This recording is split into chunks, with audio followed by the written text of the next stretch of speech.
এই দেখো স্কুল চলছে।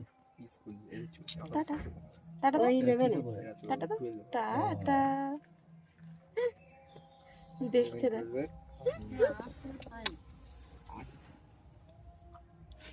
কার নিয়ে গেল? মামা বেশ কিরি আমি তো যাচ্ছি গো ঘুরে ঘুরে ঘুরে ঘুরে যাচ্ছি আমরা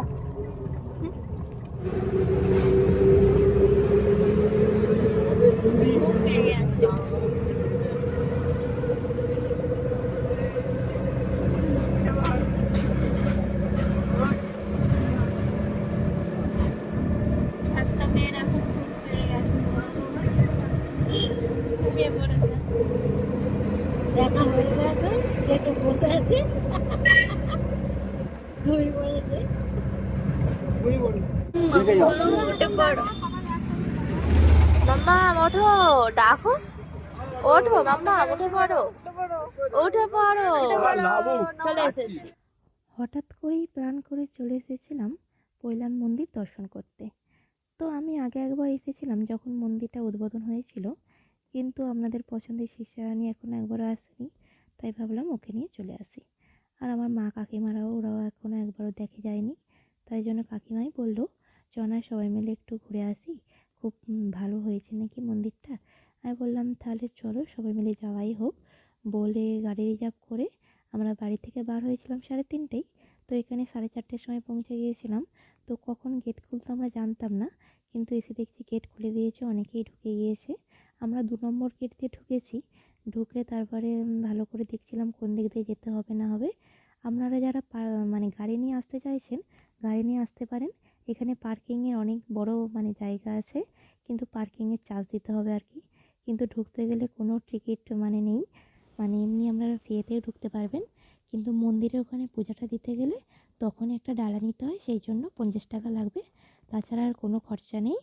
আর এখানে জুতো খুলে মন্দিরে উঠতে হবে, তাই সেখানে জুতো খুলে ওকে দাঁড় করে দিয়েছি। আর ও তো ঘুম থেকে সবে উঠেছে, আপনারা দেখলেন। তো উঠে ও তো অবাক হয়ে গেছে যে আমি কোথায় এসেছি, এত লোকজন দেখছে ও বুঝতেই পারছে না। আর এটা দেখুন উপরে উঠে আমি ভিডিওটা করেছি, কিন্তু এখানে না উপরে উঠে কোনো ভিডিও করতে দেয় না এরা। এরা ফোন দেখলেই বন্ধ করে দেয়, মানে বন্ধ করে দিতে বলে, বলে না বন্ধ করলে আমরা মানে ফোন জমা রেখে দেবো আর দেবো না। ওপরে মন্দিরের ভেতরটা ওই জন্য ভিডিও করা হয়নি, কারণ করতে দেয় না এরা। আর তারপরে পূজা দিয়ে বাইরে বেরিয়ে আর এই বাইরেটা ভিডিও করেছিলাম, করে টুকটাক কটা সবাই মিলে ছবি তুলে নিয়েছিলাম। সেটা তো মানে ছবিটা ছাড়া হয়ে গেছে, আপনারা দেখেইছেন। আর মন্দিরটা সত্যি এতটা সুন্দর মানে করেছে কি বলবো। আমি যখন উদ্বোধন হয়েছিল তখন এসেছিলাম, তখন প্রচুর ভিড় হয়েছিল, অত ভালো করে দেখা হয়নি। এখন ফাঁকায় ফাঁকায় খুবই ভালো লাগছে দেখতে। আপনারা যারা চাইছেন কাছে পিঠে কোথাও ঘুরতে যাবেন, তো পৈলান মন্দিরে আসতে পারেন, খুব ভালো লাগবে। আর তারপরে ওখানে একটা লাইব্রেরি মতো ছিল, আপনারা ওখান থেকে বই সংগ্রহ করতে পারেন, মানে অনেক জামা কাপড় যা যা কিনবেন কিনতে পারেন। আর এখানে একটা ক্যান্টিন ছিল, তো বাইরে বেরিয়ে পড়ি সবাই তো কিছু খাওয়া হোক, তো তাই জন্য ক্যান্টিনে এসে তো দেখে নিলাম কী কী পাওয়া যায় না যায়। তারপরে এখানে না মানে দামটা প্রচুর, 2 পিস সিঙ্গারার দাম 30 টাকা, মানে 1 পিসের দাম 15 টাকা। এসেছি না কিছু খেলে হয়, তাই কাকিমারা অর্ডার দিতে গেছে সিঙ্গারা। আর এখানে শিষ্যারানী দেখুন খিদে পেয়ে গেছে, টেবিল কামড়াচ্ছে।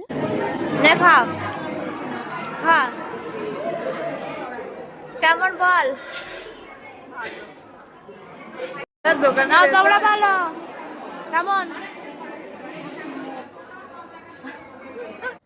আর আমার ননদিকে বললাম খেয়ে তো দেখ কেমন হয়েছে, বলে একটি রিভিউ দিয়ে দিল, বললো ভালো হয়েছে। আর শিষ্যারানীকে নিয়ে গেলে তো আমার সবসময় ওর খাবার নিয়ে যেতেই হয়, কারণ ওর খিদে পেয়ে যায়। ওই জন্য ওর জন্য আমি নিয়ে গেছিলাম দুধ। তো সেখানে গিয়েও একটু ক্যান্টিনে মানে সুবিধাই হয়েছে, ক্যান্টিনে বসে আমি ওকে খাইয়ে দিতে পেরেছি। ওকে আমি যেখানেই নিয়ে যাই সঙ্গে করে ওর খাবারটা নিয়ে যেতে আমি একদমই ভুলি না, কারণ আমি জানি ওর খিদে পেয়ে যাবে বাড়িতে। যখন গাড়িতে উঠেছি তখন ওকে খাইয়েই তুলেছিলাম, কিন্তু তবুও অতক্ষণ থাকবো, ওর তো খিদে পেয়ে যাবে, তাই জন্য ওর খাবারটাও নিয়ে নিয়েছিলাম। আর খাইয়ে দিতে দেখুন মেয়ে এখানে কিরম ছটপট করছে, আর ওর কাকা ওকে মানে সামলানোর চেষ্টা করছে, কিন্তু পারছেই না, ও এখানে ওখানে সেখানে চলে যাচ্ছে। আর এই দেখুন মেয়ের কাণ্ডটা শুধু, ও সামনে গিয়ে দেখছে এই খাবারগুলোকে, ও হাত দিয়ে নেওয়ার চেষ্টা করছে কিন্তু নিতে পারছে না। মেয়ের অবস্থাটা শুধু দেখুন একবার। মামা ও মামা কি করছো?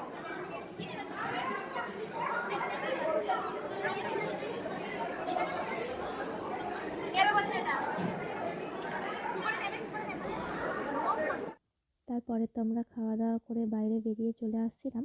কাকিমা বললো চ একবার সন্ধ্যেবেলাটা কেমন লাগে, লাইট জ্বলছে সেটা দেখে আসি। বলে আবার দেখে আমরা সেই গেট দিয়ে উঠে আর সামনেটা গিয়ে দেখছি সন্ধ্যার রিভিউটা। তো খুবই ভালো লেগেছে সন্ধ্যাবেলা, মানে এত লাইট জ্বলছে চারদিকে দেখতে। আর তারপরে আমার ননদিনী দেখতে পেয়েছে এখানে মানে পার্কিংয়ে পার্ক আছে একটা। তো সেখানে গিয়ে দেখুন শিশারানীকে বসিয়ে দিয়ে আমরা চড়াচ্ছি। আর কাকিমা বললো ছেড়ে দে, ও একাই চড়তে পারবে, তাই জন্য আমরা ছেড়ে দিয়েছি। আর ম্যাডাম দেখুন এখানে চুপ করে ধরে বসে আছে। আর ওর না খুব মজা পেয়েছে জানেন, ও ওই একবার চড়েছে তো ওকে লাফিয়ে দিয়েছি হবে না, ও আবার চড়বে। আর ওর সঙ্গে সঙ্গে আমরাও কতটা বাচ্চা হয়ে গেছি এখানে দেখুন, ছোটোবেলায় যেন ফিরে গেছি। ও ওইদিকে চড়ছে আর আমরাও সমানে এটা ওটা চড়ে যাচ্ছি। আর এইখানটায় দেখুন একটা এরকম মানে ছিল, ও ননদিনী বলছিল চলো বৌদি চড়া হোক। এবার ও তো একা চড়তে পারবে না, আমাকে তো উঠতেই হবে। তাই জন্য আমি বললাম চ তোকে নিয়ে আমিও উঠি। বলে ওই দিকটায় আমি উঠেছি আর এই দিকটায় ও উঠেছে। আমাদের হাসি দেখুন এখানে থামছেই না। একবার রিকুর দিকে দেখো। আমি তো রিকুর দিকেই আনছি একে একে।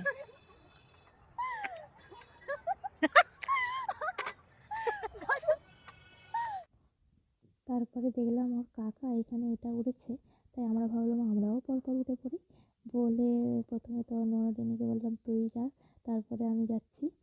বলে ওদের সাথে সাথে আমিও বাচ্চা হয়ে গেছি জানেন, মানে ওদের সাথে আমি যেখানে যাই আমি ওদের মতো হয়ে যাই। আমি মানে যে বড় সেটা আমার খেয়ালই থাকে না। তা শাড়ি পরে আছি সেটা আমার হুঁশ নেই, আমি শাড়ি পরেই উঠে পড়েছি। আর তারপরে দেখুন দৌড়ে দৌড়ে যাচ্ছি ওইটাই উঠবো বলে, মানে পুরো লিটারেলি আমরা সবাই বাচ্চা হয়ে গিয়েছি। শিশারানীর চড়ে সেই দিকে দোলনা চড়তে গেছে আর খালি ছিল, ননদিনীকে বলি চ উঠে পড় আমরাও এটা একটু চড়ে নিই।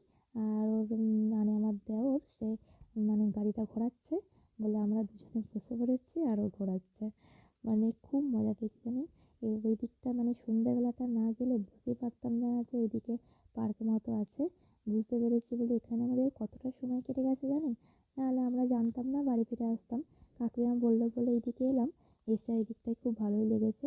আর এই দেখুন আমার শাশুড়ি মা শিশাকে নিয়ে দোলনা চালাচ্ছে আর ম্যাডাম একা একা দোলনা চড়বে জানেন। ওকে তো বাধ্য হয়ে তুলে দিয়ে আমিও একটু বসে পড়েছি। ও তো আমাকে মানে আমার কোলে বসবে না, ও একাই বসবে। আমি বললাম আমিও একটু দোলনাটা চড়ে নিই মাম্মা, বলে ওকে তুলে দিয়ে আমি বসে পড়েছি। আর ও মোটেই তাকাচ্ছে না এদিকে। আর আমার ক্যামেরাম্যানটা কে হয়েছে জানেন, আমার কাকিমা ক্যামেরাম্যান হয়েছে। মানে আমি যেখানে যাই কাকিমা বলে আমাকে দে, আমি তোর ভিডিও করে দিচ্ছি বলে ভিডিও করে দেয়। আমার ননদিনীরাও করে দেয়, সবাই মিলেই করে দেয়। আর কাকিমা বললো আমি একটু দোলনা চড়ে নিই বলে ওখানে কাকিমা একটু দোলনা চড়ছিল। আর এখানে সন্ধ্যাবেলাটা কেমন লাগছে ঘুরে ঘুরে আমি দেখাচ্ছিলাম। আর আমার ননদিনীকে বললাম যে আয় একটু আমরা দুজন মিলে ঘুরে নিই, বলে দুজন মিলে ঘুরে নিয়েছি। এখানে আমাদের মুখের হাসিটা দেখতে পাচ্ছেন আমরা কতটা মানে এনজয় করেছি সবাই মিলে। তো তারপরে শিশারানীর অবস্থা দেখুন, ও আবার নাকি ওইটা চড়বে বলে আবার ও চড়ছিল। আমরা গিয়ে ওর সঙ্গে যোগ দিয়েছি, আবার বসে পড়েছি। আমি মাম্মাকে বলেছি হাতটা দেখিয়ে যে তুমি ওখানে ভালো করে বসো। আর ও ভেবেছে টাটা দিতে বলছে বলে ও ওখানে টাটা দিচ্ছে দেখেছেন। টাটা দিতে গিয়ে একটু হেলে পড়েই যাচ্ছিলো, তারপর ওর কাকা ধরে নিয়েছে। তারপরে বলছে আর টাটা দিয়ে না, ও আবার টাটা দিচ্ছে। ও পড়ে যাচ্ছে বলে এর জন্য ওকে লাফিয়ে দেওয়া হয়েছিল, কিন্তু ও চড়বে বলে এতই কাঁদছে। ওর ননদিনী বললো ঠিক আছে আমাকে দাও, আমি ওকে নিয়ে বসছি। আর এইদিকে কাকিমা বলে আমি একটু বসে নিই বলে কাকিমাও বসে নিয়েছিল। আর এইদিকে মেয়ের অবস্থাটা দেখুন, ও উঠবে বলে কাঁদছে কেমন। দেখছেন কাঁদছে মেয়ে, আবার চড়বে ওইটা। চল কাঁদতে হবে না, চলো আর কান্না করতে হবে না, আমি না পড়ে ওই গাড়িটা চড়বে, মজা পেয়েছে ওই জন্য। শিশারানী যাওয়ার সময় ঘুমিয়ে ঘুমিয়ে গেছে, আসার সময় ঘুমিয়ে ঘুমিয়ে বাড়িতে এসেছে। তো আজকের ভিডিও এই পর্যন্ত দেখাচ্ছি, নেক্সট ভিডিও। এই ভিডিওটা ভালো লাগে অবশ্যই লাইক কমেন্ট শেয়ার করে দেবেন। টাটা সবাই।